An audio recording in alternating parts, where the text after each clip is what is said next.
When Nintendo developer Takahiro Takayama first saw a prototype for Tears of the Kingdom, he was concerned to say the least. "Are we really doing this?" he asked himself. "Development is going to be chaos." The more I thought, the more I was worried. Takayama had been working as a programmer with Nintendo since the days of the Wii, and had developed an in-house physics library and tools for Breath of the Wild. Now it was his job as lead physics programmer to expand this existing physics engine for the game's sequel.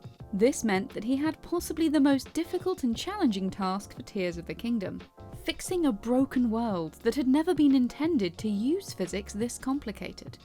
He later said, "At this rate, the world will destroy itself before Ganondorf comes back." In spite of Takayama's initial concerns, by the time Tears of the Kingdom launched 1 year ago, the game's physics engine had been overhauled and polished to a phenomenal degree. Many critics and game developers have praised Tears of the Kingdom for having one of the most impressive and robust physics engines in gaming. This, then, is the story of how a team of plucky Nintendo developers managed to overhaul the entirety of Tears of the Kingdom and fix the game's incredibly broken physics.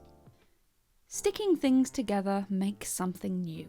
This simple truism from technical director Takuhiro Dota could well describe the driving development strategy behind both The Legend of Zelda: Breath of the Wild and its sequel, Tears of the Kingdom.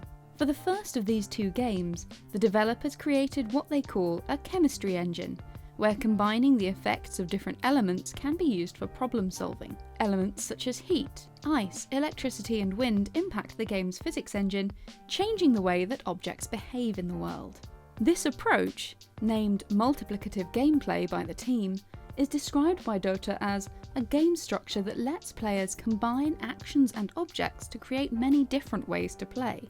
He described it further by saying, "Rather than creating something fun, create a system that makes fun things happen." Already in Breath of the Wild, the team had experimented with letting players attach octo-balloons to some objects. This was intended to add extra depth to the multiplicative gameplay, but the developers felt that there was more here than they had fully explored. As prototyping began for a sequel, the team began sticking things together that were never meant to be combined. The goal of a physics engine in a game is rarely to be completely accurate in real life. It's not particularly realistic for a stone bird with a man stood on top to glide through the air simply thanks to the addition of a wind-powered thrust. Breath of the Wild's chemistry engine had always fudged the numbers and cheated where necessary. The equations were deliberately simplified to make the system more accessible and easy to interact with. In the real world, arrow plus deer doesn't instantly create an expertly cut venison steak. The game skips the lengthy skinning and butchery minigame that other titles might require. In expanding the physics engine for Tears of the Kingdom, many of the fundamental rules of the game needed to be changed, but there was scope to do so provided the game could reliably stick to one important rule: consistency. The game needed to respond in exactly the same way for every physics problem.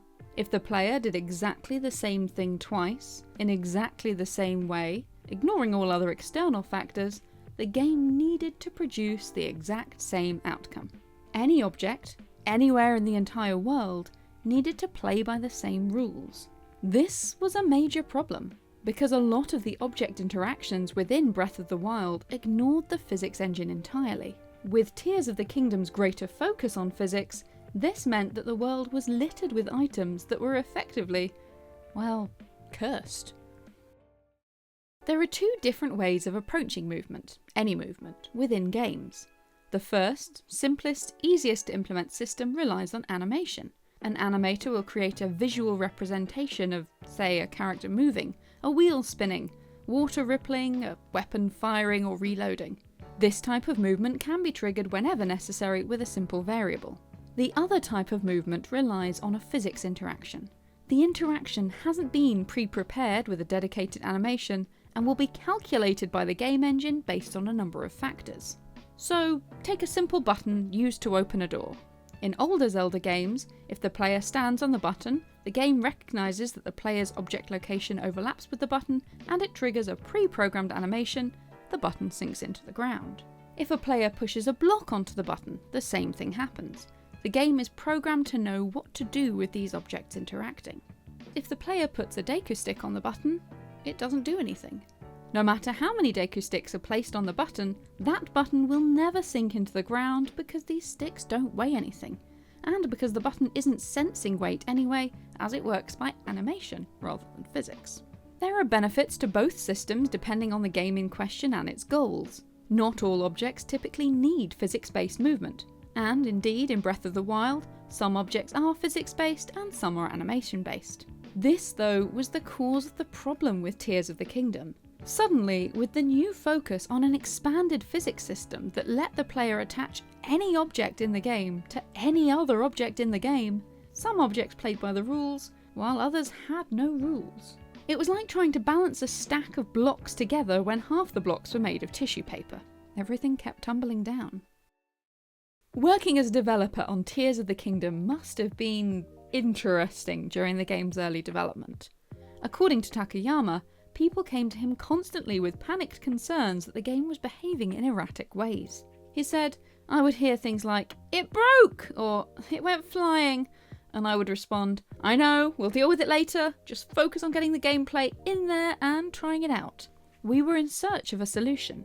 Eventually, it became clear that there was one very straightforward, if tremendously time-consuming solution. If the problem with the physics engine was that some objects simply didn't obey the laws of physics, then the team would need to remove every non-physics-based object from the game. Doing so meant replacing a huge number of items with physics-based alternatives and rethinking how these items would actually interact with the world around them. Art director Satoru Takizawa later said of developing the game, "I keenly felt that implementing something new into the same world was actually harder than creating something from scratch." In his GDC talk covering the development of Tears of the Kingdom's physics system, Takayama was kind enough to provide a moral for this story.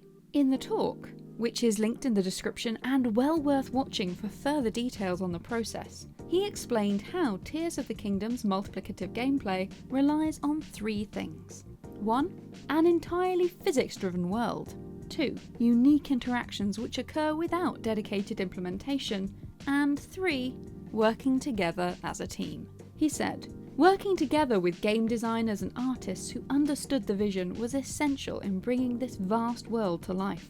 Programmers, designers and artists all work together, not just to make Tears of the Kingdom's interactions consistent, but to make sure that they felt satisfying, and that an object's appearance and effects within the physics system matched player expectations." As Tokuhiro Dota said, "Sticking things together makes something new." Whether that's objects and effects within a video game, or whether it's combining the talents of various developers to produce something that players can enjoy. Happy birthday, Tears of the Kingdom.